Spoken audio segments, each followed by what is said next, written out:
Hey guys, it's Totally Ree's World. I'm back with a brand new video for you to watch. I did actually have an old channel, but that's got really cringy videos on it. And I'm not about that life. I know the setup is a bit blank canvas, but we'll get there. Today, as you read from the title, I'm here to talk about things that you may not have known before you had a baby, and stuff that I wish people had actually told me. It's just a whole whirlwind of stuff that I wish I had been told, because I know that parenthood is a learning curve, but oh my god, I was in for such a shock when I had my daughter. I have a daughter who is 5 months old.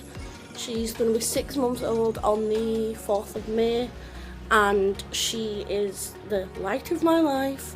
But kids, let me tell you, kids are a nightmare. Here I have a list of things that I thought I should mention. So let's get started. So the first thing I want to talk about is mental health. I am someone that struggles with mental health like quite bad. I have like a mental health worker and all that stuff.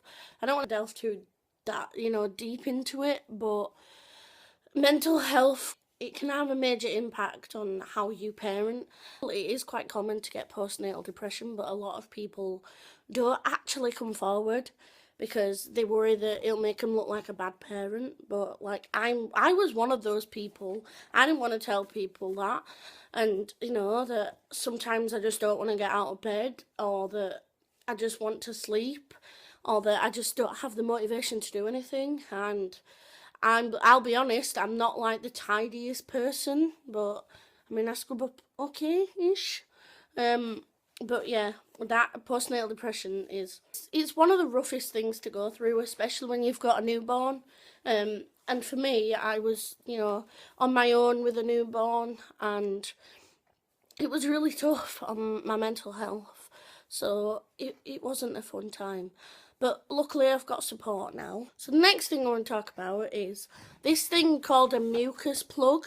So basically what it is like a mucus type thing, as included in the name.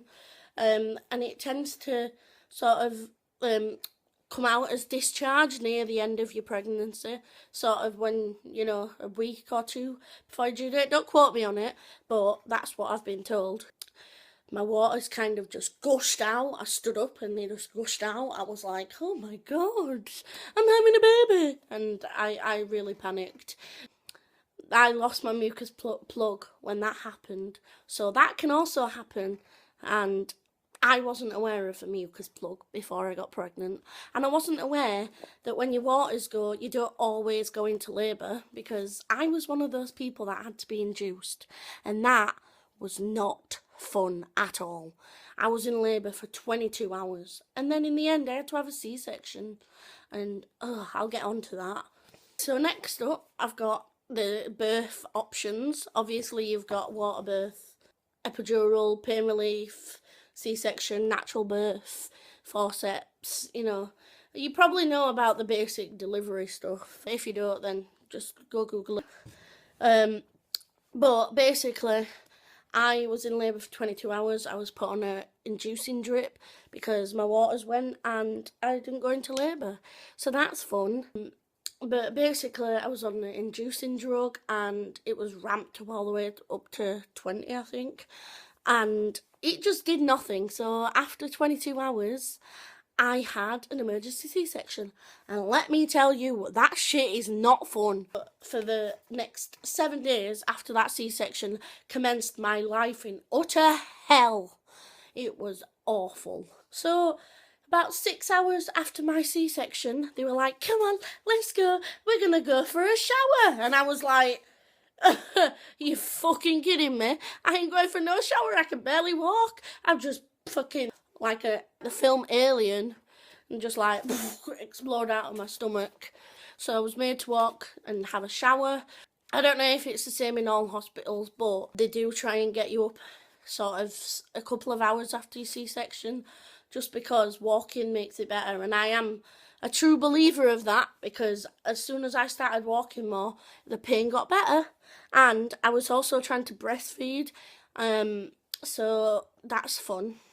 Next up, we have breastfeeding, and breastfeeding is hard, like seriously hard, especially if you got mental health issues.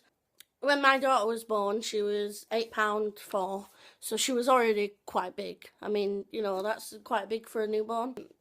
And obviously, I wanted to breastfeed, and they say the first 3 days is like the colostrum, and that's the most important bit. She was put on the breast like immediately when I left the surgery, and that shit is fucking hard, right? You can have problems with latch, so the baby might not necessarily go into the boob very easy, and you kind of have to work at it. But luckily for me, she did go on, but I had other problems like supply. You can have an undersupply or an oversupply, and the thing is with that, you just have to like pump and put the baby on the boob as much as you can.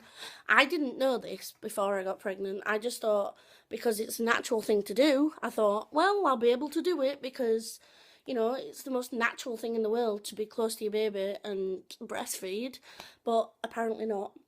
So obviously I'm struggling with feeding my child, and I'm putting her on the boob, like really often, and my supply just was not going up, and she was getting so frustrated to the point where she was screaming and getting in such a state. So I was practically pressured and forced into giving her formula, and then when I got home, she was on formula for the rest of the time, and that it is such a thing as to feel guilty about it, because even now, even though she's 5 months old, I still feel guilty about the fact that I can't breastfeed. I mean, like, I've got big enough bazookas, but it makes me feel really bad because I can't do it. So just know that if that happens to you, then you're not the only one. And I know that I'm not the only one. There's probably millions of people out there that think the same thing. But when you're in this situation, you seem to think that you're the only one, and it's difficult to look at things from a different perspective. Up next is morning sickness. So, symptoms of pregnancy, like your usual ones: morning sickness, period missing, fatigue, sometimes even like, aversion to foods. I didn't really have that because, I'm fat as fuck. Hey ho. Morning sickness, I don't know why it's called that, because for me and for lots of other people, it happens all the time at any point. So you could be fine for like half the day and then just like suddenly feel really sick and just be, puking your guts up.